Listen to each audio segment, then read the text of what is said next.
So ito na po yung current status ng Pampanga. Ito'y tuluyan ng nilamon ng dagat. Ang mga dating ekta-ektaryang sakahan ay nang mistula ng mga palaisdaan. Ang mga dating nakitirang residente sa palayan ay tuluyan ng nagkikipagsiksikan sa gilid ng mga kalsada at ng kanilang mga dike. Ang mga ilog nila dito guys ay nangawala na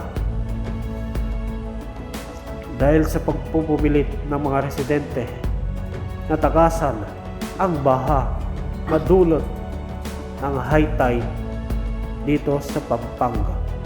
So for today's vlog guys, ay i-update natin ang current status ng Pampanga ngayong December 2025. So good morning guys.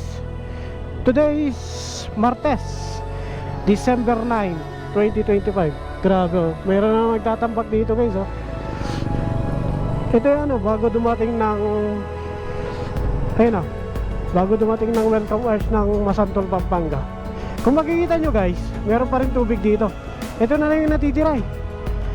Saka dun sa may sementeryo dyan. Grabe no.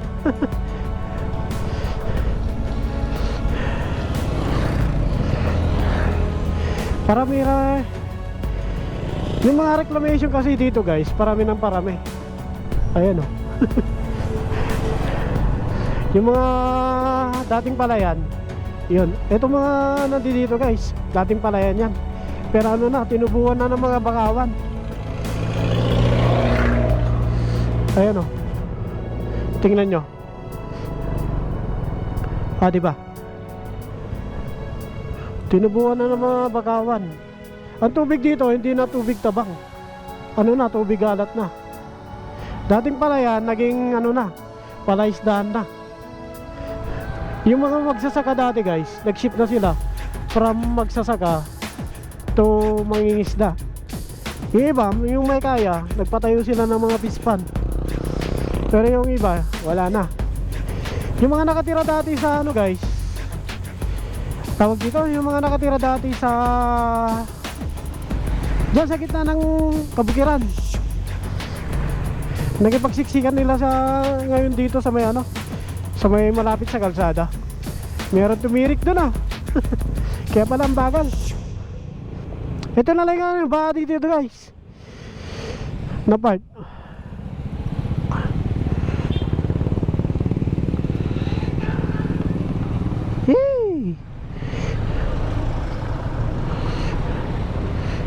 May tumirik kasi.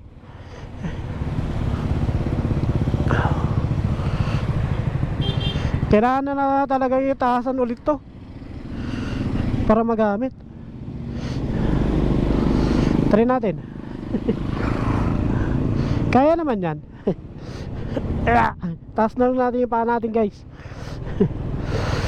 Ito yung harap ng Lakeview Memorial Park.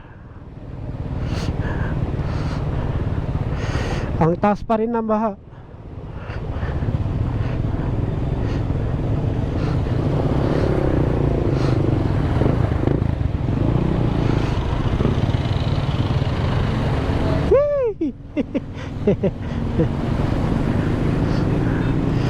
Yung mga tricycle sa mga sasakyan dito guys, kinakalawang. Kasi na yan eh.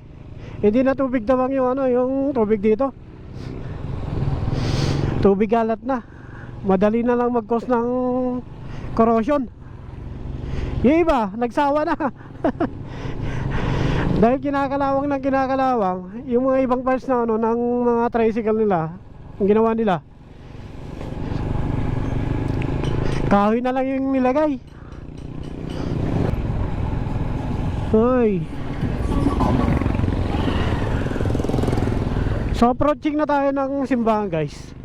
May nakikita pa rin akong baha.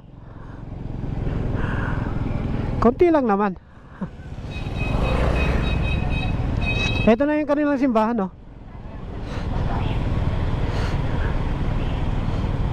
Hoy. Yung simbahan nila guys, tinambakan na pala, tinaas na.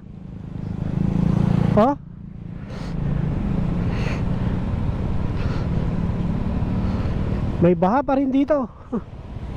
Ito yung ano, legendary na kinakalawang na.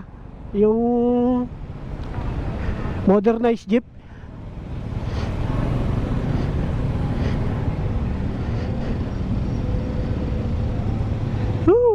Lalim pa rin oh. Tinataasan pala yung kalsada dito guys.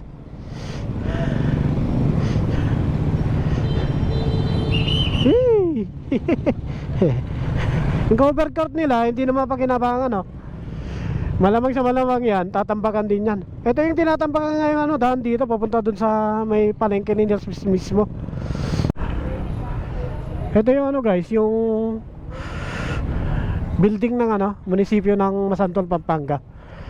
Tinaasan na nila. So bagamat ilang ulit nang tinaasan ng kalsada dito sa Masantol, Pampanga, ay pilit pa rin silang nagigibang karera sa pagtaas ng tubig dagat galing ng Manila Bay. Dito guys, makikita natin na kalahati na lang ng kanilang munisipyo ang napapaginabangan sa ground floor. Pati na rin ang kanilang simbahan ay tuluyan na rin nilalamon ng tubig dagat. Ang kanilang mga kalsada ay ilang ulit na nga inangat para ito'y mapakinabangan ng mga residente.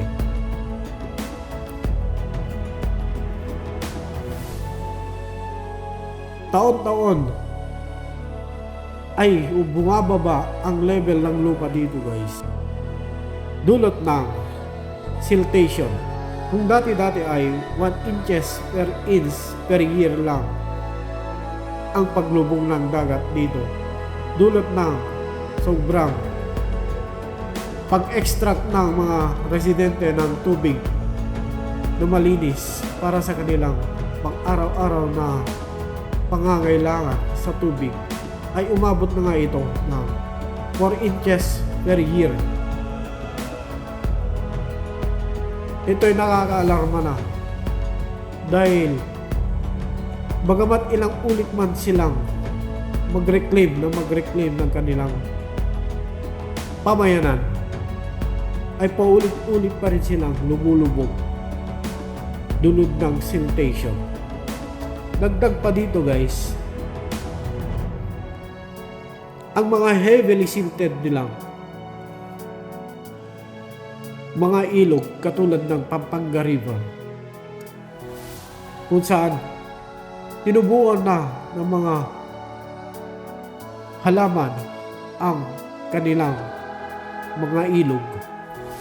Idagdag pa natin ang mga ginagawang reclamation sa Manila Bay na siyang nagpapataas ng level ng dagat. Sa katunayan guys, umaabot na ito ng halos 5 metro sa kasagsagan ng high tide dito sa Masantol, Pampanga. So ito yung update na ano, Masantol, Pampanga guys. Nag-a-adjust na naman sila.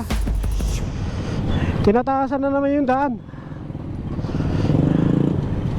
Grabe ang putik dito.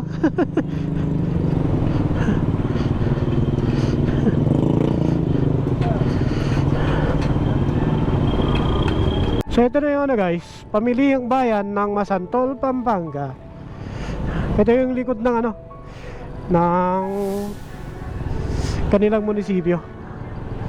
So pupunta tayo ngayon ng ano guys, sa may Delta Bridge. Update din natin yan.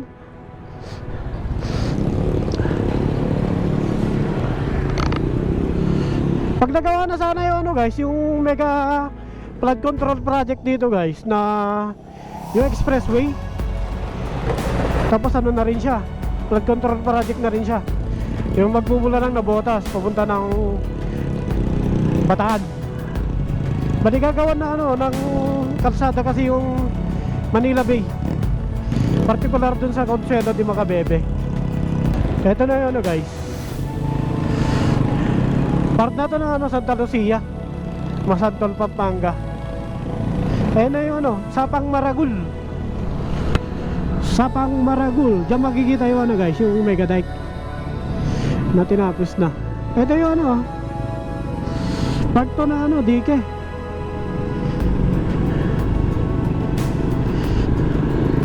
Ito pala yung nagagawa, guys. Yung mega ring dike na plano, isa pa lang to sa ano, sa nagagawa dito sa kabayanan ng Masantol. Welcome, bebe anak. Itong way na to, guys, papunta to ng ano, Arnedo Mega Dike.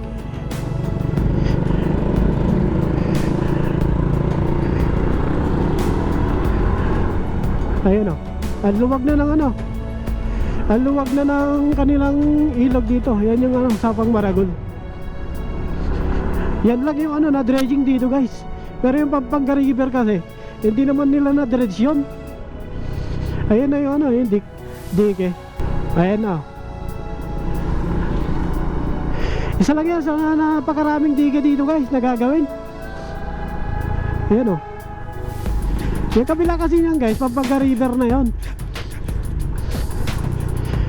Diyan na magtatagpo yung ano, Sapang Maragol saka Pampanga River. Ito yung ano, guys, municipal fishport ng Masantol, Pampanga. Dito talaga sila nagbabagsak ng ano, mga hipon, tilapia, mga isda, bangus. Yun o, ang dami o. Meron pa ano, hipon. Grabe. Nasa kalsada lang. Ay, sarado pala.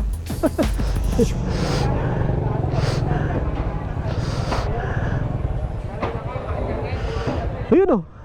Meron pa silang higad o.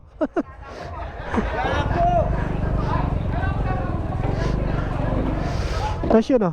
Ano bang tawag doon? Yung mga shell. Talaba pala yun, talaba.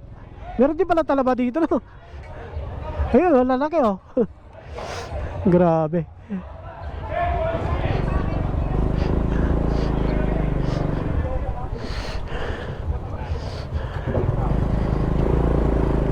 Yung tilapia nila dito, guys, high quality yun kasi ano eh, yung pinag-aalagaan nila, pinagsasalubungan yan ng ano, tubig tabang saka tubig alat. Malasa talaga yung ano, tilapia dito. Kumpara dun sa mga ano, tilapia dun sa mga tabang.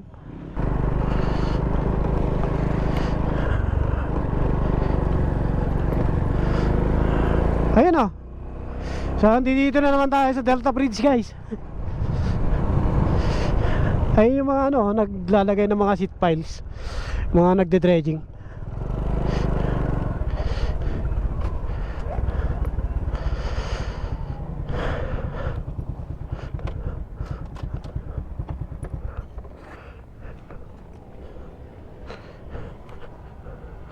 Ayan o. Grabe no. Ang laki talaga ng Pampanga River na to eh. Tapos titingnan natin sa kabila, guys oh. Hindi lang siguro makita sana sa GoPro, pero mayroon na ditong ano, diyan sa gitna ng ilog, guys, meron ng ano, mga isla-isla. Ayun o, tinubuan na nga ng ano yun o. Tinubuan na ng mga damo-damo yung sa gitna. Ibig sabihin talaga ano, heavily silted na to dito. Ayun pa yung naglalagay ng mga seat piles oh. Etong way na to, guys, papunta ng Agonoy yan. Tapos ito, papunta ng ano yan, Delta 2. Sa kabila ng ano, ng Consuelo de Macabebe. Whew. Grabe. Paliparan natin.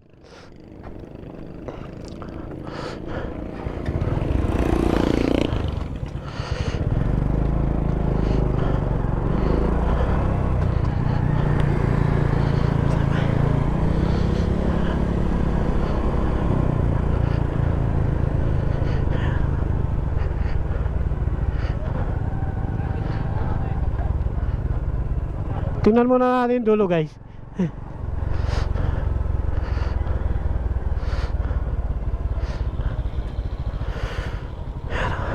Ayan na. Matarik yan.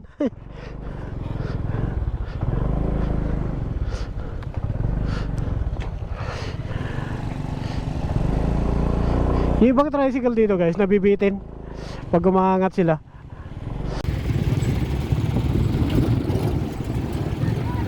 So ito yung sitwasyon dito ng Delta Bridge guys. Ayan yung mga kontratista.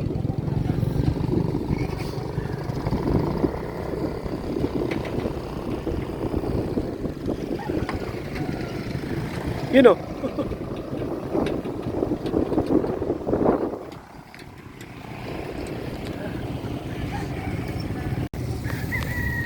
So ayan guys oh.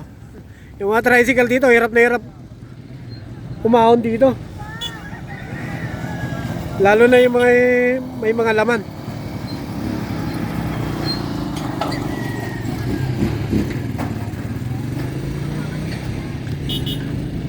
Kaya yun guys oh. Yung mga senior, kailangan nila maglakad para makahon lang yung tricycle. Yan oh. Oh, di ba hirap na hirap? Oh, hindi kinaya. Balik eh.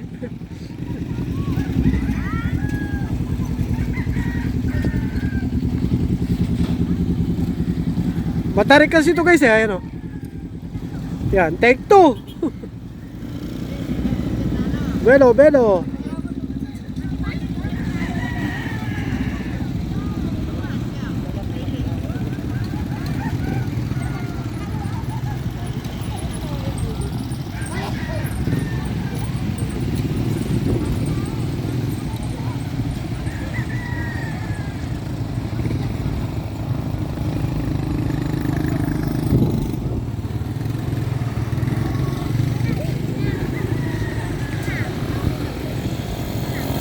Ayan na oh.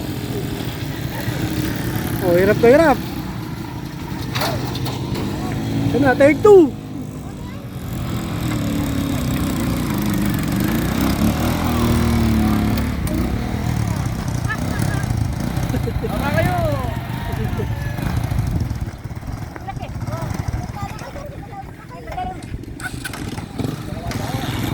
Konti na lang eh, di pa kinaya guys.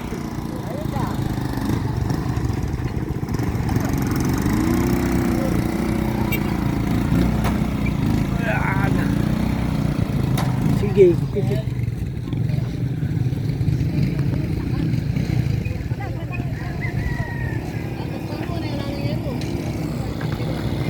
Ayun na isa.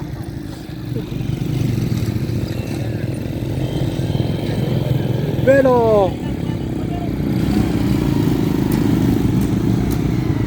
sakto lang ah. So ito na po yung current status dito sa ginagawang Delta Bridge dito sa Masantol, Pampanga. Ito yung mga quarters ng mga gumagawa dito guys. Ayon sa kanila, inabot ito ng 4.6 meters na high tide nung madaling araw.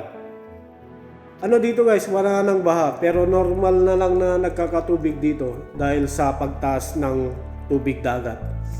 Dito guys, makikita na rin yung epekto ng pagpasok ng tubig dagat sa pamayanan nila. Kung dati-dati guys, ang karagatan ng Pampanga ay makikita lamang doon sa Consuelo de Macabebe. Pero kung makikita natin, nasa ilang kilometro na yung nilamon na pamayanan dito. Yung kabilang dige nga nila dito guys, yung Delta 2 ay nilamon na ng tuluyan ng tubig dagat. At ang Pampanga River guys ay heavily silted na.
So ayun guys, sa wakas nakapagpalipad tayo dito. Ang sabi ng mga residente dito guys, yung ano, yung mga gumagawa dito, yung ano, empleyado ni Edmari Construction Supply, yung ano daw nila, yung quarters nila, inabot pa rin ng ano, ng baha. Grabe. Kung makikita nyo dito guys, oh, hindi lang pala dun sa ano, sa may dulo ng ano, Pampanga River yung ano, heavily silted na. Hanggang dito, oh, tingnan nyo. Grabe no. Nakikita na yung ano, yung lahar na nakatambak dyan sa gitna ng Pampanga River. Ganun na kalala yung ano dito. Ganun na kalala yung siltation. So yun guys, hapon na. Ito na yung tsura ng ano, ng kabayanan ng Makabebe, Pampanga ngayon. Ito yung ano, munisipyo nila. 'Di ba?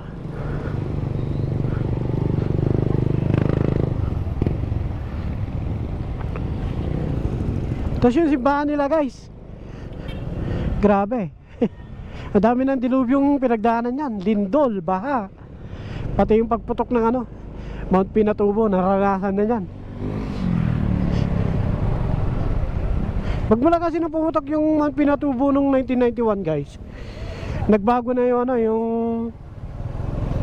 itsura ng mga lugar dito sa Pampanga, particular dito sa Makabebe, Masantol. Itong daan dito guys, ilang beses na tong ano, inangat. 3 beses na yata. At kung makikita nyo sa drone shot guys, yung mga kabahayan dito, majority ng kabahayan, nagsisiksikan sila sa malapit sa daan. Eto sa gitna nito guys, dalawa yung daan dito eh. Sa gitna nito dati, meron niyang ilog. Pero ngayon ano, nangawala na. Ano na kasi, bukod sa heavily silted na siya guys, pinagtatayuan na rin kasi ng ano, ng mga residente. Yung mga nakatira dati sa palayan, inabandona na nila yung ano, yung mga bahay nila dun sa gitna ng bukid. Tapos nakipagsiksikan sila dito, malapit sa daan. Ano lang kasi ito guys eh, ilan lang yung ano, yung may titulo dito na lupa. Sa totoo lang. Tapos majority ng ano, ng lupa dito na tinayuan ng bahay, ano lang yan, rights lang. Rights lang na binili mula dun sa Kapitolyo.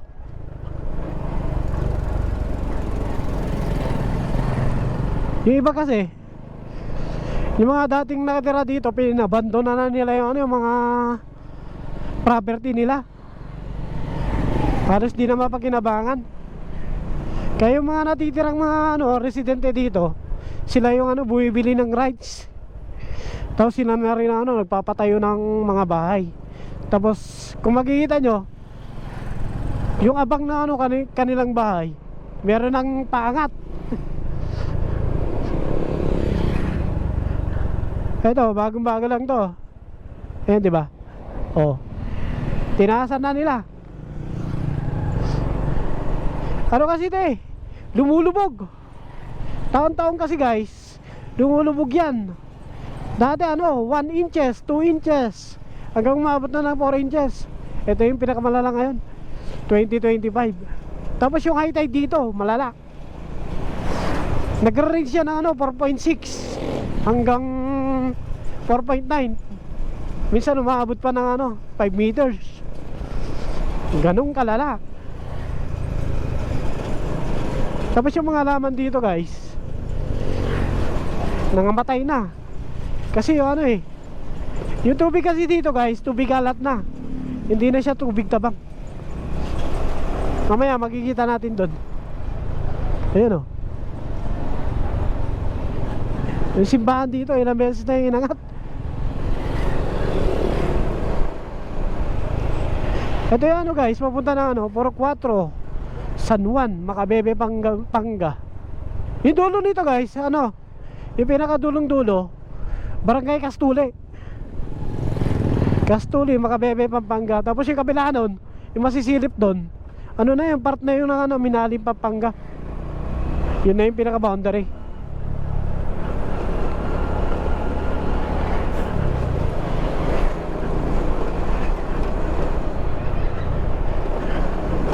Kapansin-pansin din yung ano dito guys, yung mga nagtatayo ng mga resort. Usong-uso na yung ano, yung mga pagtatayo ng resort dito guys. Ang dami na nila. Pag summer kasi guys, napakainit dito. Kaya nagkaroon ng idea yung ano, mga negosyante. Magtayo na lang sila ng ano, ng mga resort na may swimming pool.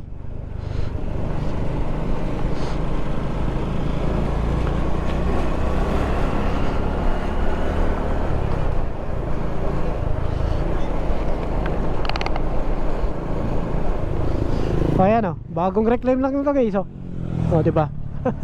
Ang taas na agad ng abang. Tapos ito yung ano, bagong resort dito, The Siblings Resort. Ang taas nyan. Tapos meron pa dito sa kabila o, nireclaim din. O diba? Hardware yata yan. Tapos kung makikita nyo dito guys o, ayan na, may mga bakawan na dito.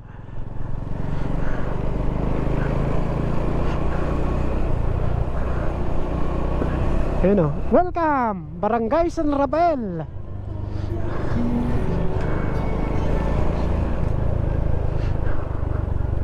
Ayan guys o. Oh, yung gilid na ano, ng Iglesia ni Cristo, puro bakawan na. Ano talaga yan, tubig alat. Papakita ko sa inyo yung ilog dati dito guys. Ito yung ano, i-dredging dapat na ano, ng mga nagde-dredging dito. Ayan o. Ayan. O diba? Halos wala na. Sinakop na ng ano, ng mga residente. Yan yung ano, i-dredging dapat ng ano, mga kontratista dito guys. Problema, hindi nila na-dredging. Sobrang galit ng ano, mga residente. Hindi sila na mag-dredging. Lalo na ano, panahon ng pagbaha. Ayun o, dami din dito. Ayun yung tangka nila guys. Yung ano kasi dito guys, galing sa ilalim ng lupa yung ginagamit nilang ano, tubig dito. Kaya ganun.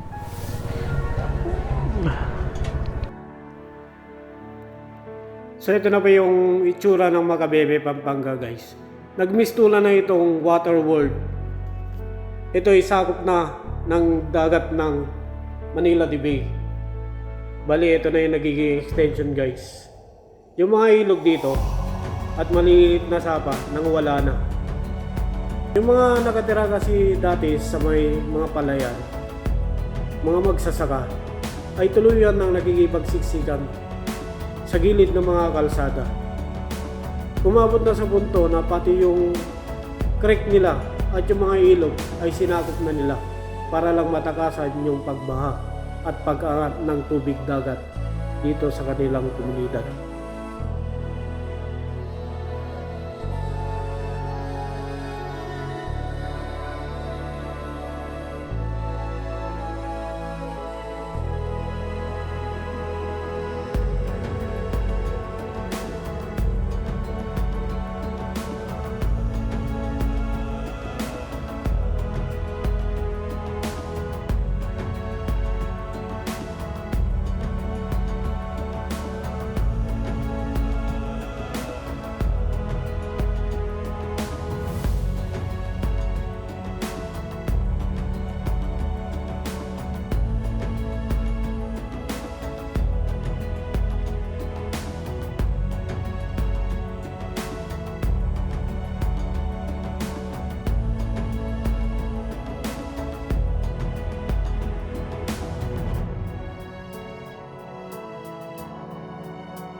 So hanggang dito na lang po yung vlog.